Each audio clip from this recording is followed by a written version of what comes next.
What is going on, squad? Welcome back to the channel. Now, following on from an episode that I did the other day on something that I've called explosive bodybuilding, we did a session on that specifically for the lower body. Today, we are going above the belt and we are going upper body. So, we're here in London now. We're just about to head south down to Sussex to Route 1, which is where you've seen a lot of my content before.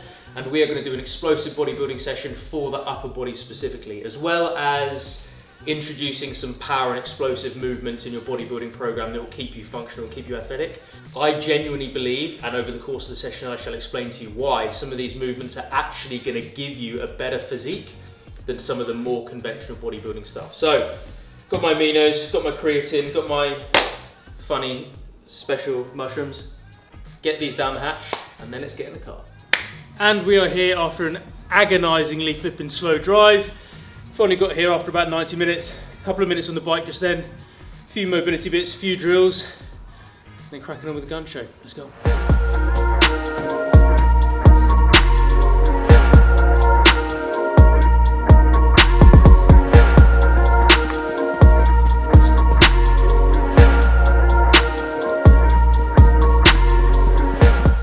That is the warm-up done. I'm now feeling moderately mobile, as mobile as a 35-year-old man can feel, at 8 PM on a Thursday night. This explosive bodybuilding section is broken down into a few different components, and it starts off with a primer. This is something that is light and snappy. You'll recognize some of this stuff if you've followed a lot of my content before, but it's light, it's snappy, but it's got low eccentric load, and it's low enough volume that it's not going to accrue fatigue, but it's basically something that's executed quick enough with maximum intent that it just kind of warms up that central nervous system connection, that connection between your brain and your muscles, warms up all your tissues, and then gets you ready for the main heavier part of the session. So what we are going to do, a lower body primer would be kind of different jump variations, throw variations are my go-to for upper body primers, and that is what we're going to do now. So I'm going to be doing a kneeling throw, which basically deactivates the whole of the lower body, so it's just the upper body that's working. Holding the ball next to my chest, lean forward a little bit, past that point of no return, really explode, catch it with your hands, a couple of rounds of about 4 or 5 of those, and you're ready for some heavy bench.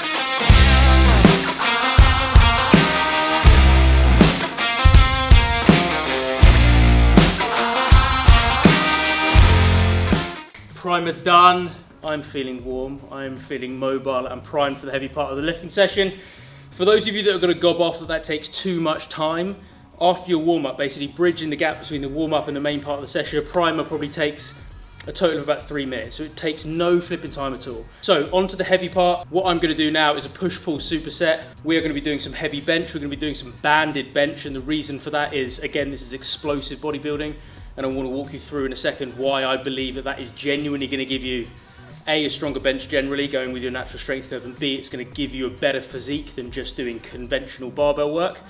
But as an extra little hack, I'm actually going to do the pull work first before my push movement. So instead of doing bench and then straight into a row, I'm actually going to do the pull movement first. And the reason that I'm going to do that is just getting your lats and kind of the rear delt muscles working, priming them, and then basically getting them firing and activating properly before you go into the push movement just keeps everything in the shoulder joint nice and stable, which means when you go over to the bench, your bench will actually feel more stable and potentially be a little bit stronger when you go and do that. So the specifics of section 2, which is kind of the main primary compound superset, we are going to do some power rows. So basically heavy sled, as you see here, rope on the ground. So in a second, what I'm going to go do, I'll either do it from a seated position or from a standing, attempting to move my body as little as possible, arm over arm. So it's a bit of unilateral work as well. So I'll be doing that over at the other end, so we get maximum kind of distance along the sled. So I do one of those, turn it round, and then one back. So effectively I'm doing 2 lengths. That is kind of one set. And then I'll be moving into the bench, but as you see here, we have the bands. As the barbell is on my chest, it might not necessarily be adding too much, but at the top, flipping neck, it probably adds a hell of a lot. So this is 80 kilos at the moment on the bar. I reckon the bands might add about 7 kilos at the bottom and probably closer to 30 at the top. It definitely gets a little bit spicy. So controlled 3-4 second eccentric onto the chest and then slam up from there. So again, power work, but this is the kind of foundational stability stuff you need to be doing to shred those muscle fibers, which is the way that we grow muscle mass anyway. And the controlled eccentric, so the 4 seconds on the way down to the chest, that shreds more muscle fibers than on the upward phase. So controlling that downward phase and pushing it against the resistance of the bar and the bands double whammy, surefire way to put on some flipping muscle mass. So, row pulls into bench.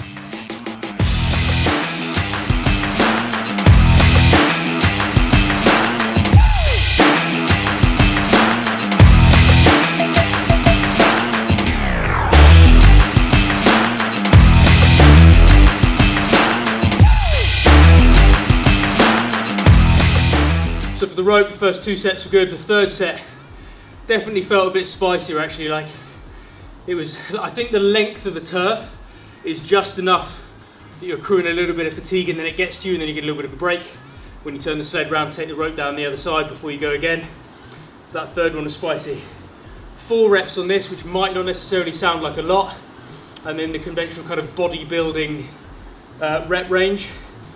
But when you've got bands like that, A, it's flipping heavy, and when you've got the eccentric and the pause, let's not forget that it is not necessarily the rep range itself that dictates the training effect, it's more the time under tension. So it's more the amount of time.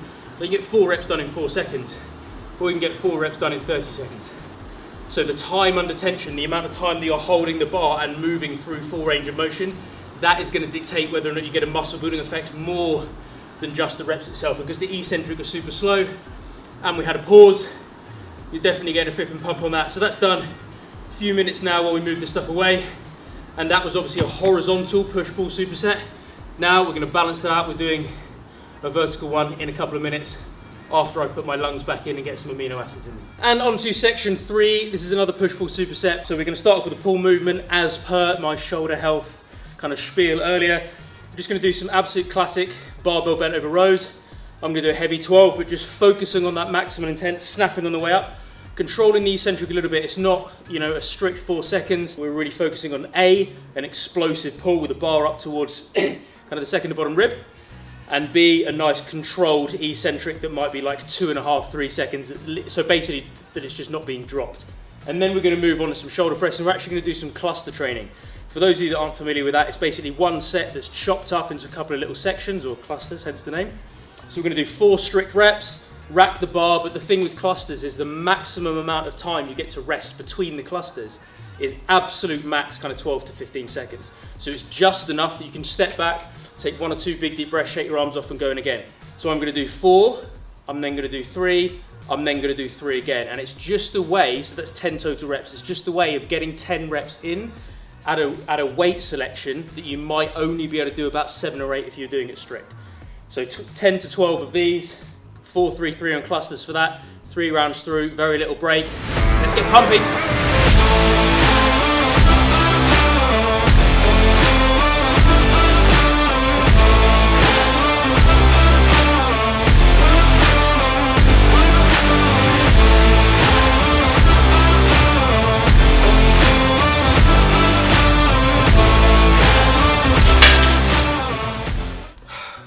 That was flipping horrendous. I like that little cluster arrangement for strict press. I'm just not used to doing it after banded bench. Bloody hell, like, we're always stronger at the top end because banded bench, we had to continue to accelerate, kind of really fatigued my triceps. That is spicy. And actually rows, it's made me realise that people just kind of go through the motions and use a little bit of stretch reflex and a little bit of momentum. So focusing on that intent. Remember, it's the brain's intent, Charles Poliquin used to say, it's the brain's intent, not the actual velocity of the bar that dictates the training effect.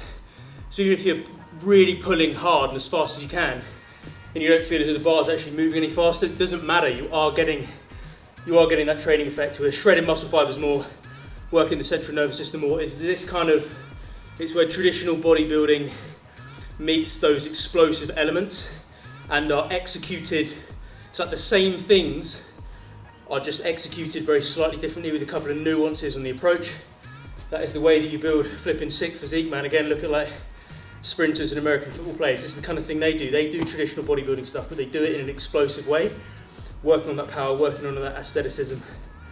And they've got physiques better than most guys on stage, I think. So, more amino acids for me, as it is 9 o'clock, flipping heck. We'll re-rack this stuff, we'll get a few new pieces out, and then we shall show you the little pump finisher. Right, and on to section, whatever the hell it is, 4, I think, with the primer. Section 4, that was a genuine count then. We're going to finish off with a little kind of like aerobic pump finisher. We're going to do some bicep curls on the bar. We're going to do some tricep extensions, kneeling with the band, explosive, a little bit of natural strength curve work. We're going to do some lat raises, obviously very, very slight bend at the elbows, not completely out, tiny little bit in front.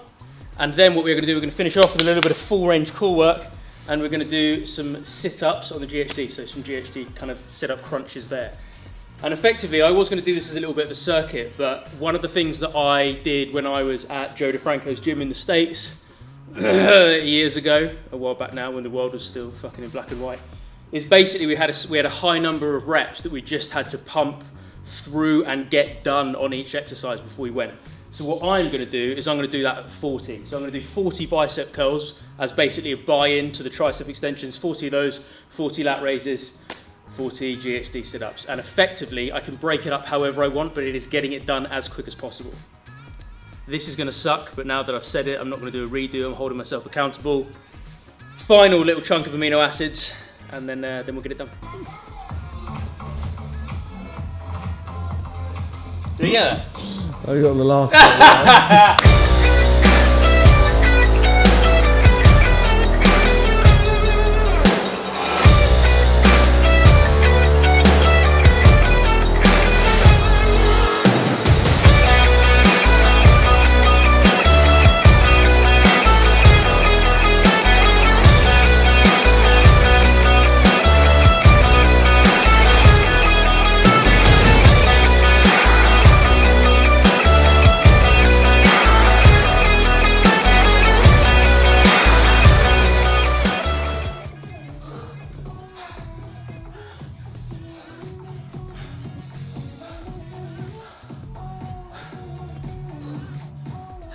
And section 4, and therefore the session done. That was pretty spicy actually. I'd say either the bicep curls or the lat raises with the flipping harder split. The triceps, I used the wrong band. I should have, even kneeling, grabbing a bit higher, I think it was a bit too comfortable. And the GHDs, I found a decent enough pace that I think you can kind of sustain it all day. But as soon as you try and speed up an extra 2%, you probably only got about 3 more reps. So nice kind of chilled out pace. I think I took 1 break after 26, 27. But again, just to highlight kind of the purpose of today's explosive bodybuilding session for the upper body. Push work done, pull work done, got a primer, 2 kind of heavy and mid-range supersets in there with bands working on your natural strength curve. If your primary goal is aesthetics and physique, but you also want to stay functional, executing this bodybuilding workout in this way, 1,000,000% will flipping help and will get you the. It's not only like you're doing some extra functional stuff and the physical aesthetic result is going to be the same. Your aesthetic result by executing things with maximum intent and working with the natural strength curve is going to be better than if you don't do that. Guys, any questions or anything at all, please do put it down in the comment section below. Please do smash enthusiastically that like button. It takes you 2 seconds. It's incredibly beneficial for myself and the growth of the channel. And Mike will be really, really happy as well, won't you, Mike? He's nodding, which is why you can see the flipping hurricane camera. If you have not yet done so, please do subscribe. And as always, squad, stay strong, stay healthy, stay awesome. And I'll see you in the next video.